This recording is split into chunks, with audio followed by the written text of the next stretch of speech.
বিশ্বজুড়ে খ্যাত লোহিত সাগরের নাম শুনলেই মনে প্রশ্ন জাগে, এটা কি সত্যিই লাল? সাগরটি আদতে লাল না হলেও এই নামকরণের পেছনে রয়েছে প্রাকৃতিক ও ঐতিহাসিক কিছু চমকপ্রদ ব্যাখ্যা। প্রথমত, প্রকৃতির সঙ্গে এর সম্পর্ক।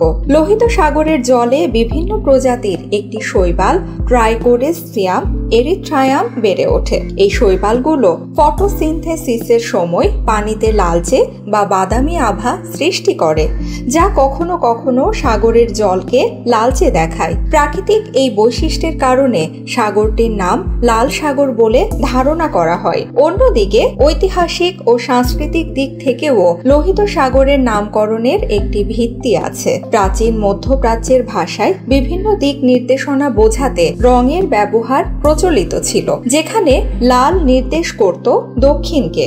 আবার উপদ্বীপের দক্ষিণে অবস্থানের কারণে এই সাগরের নাম লাল সাগর বা লোহিত সাগর হিসেবে পরিচিতি পায়। প্রকৃতি ও ইতিহাসের এই দুটি তত্ত্বের মেল বন্ধনেই লোহিত সাগর তার নামকরণের রোমাঞ্চকর পরিচয় ধরে রেখেছে। আজও বাণিজ্য ও ভ্রমণকারীদের কাছে লোহিত সাগর তার অপরূপ সৌন্দর্য ও রহস্যময়তার জন্য বিশ্বজুড়ে এক অনন্য আকর্ষণের কেন্দ্রবিন্দু হয়ে আছে।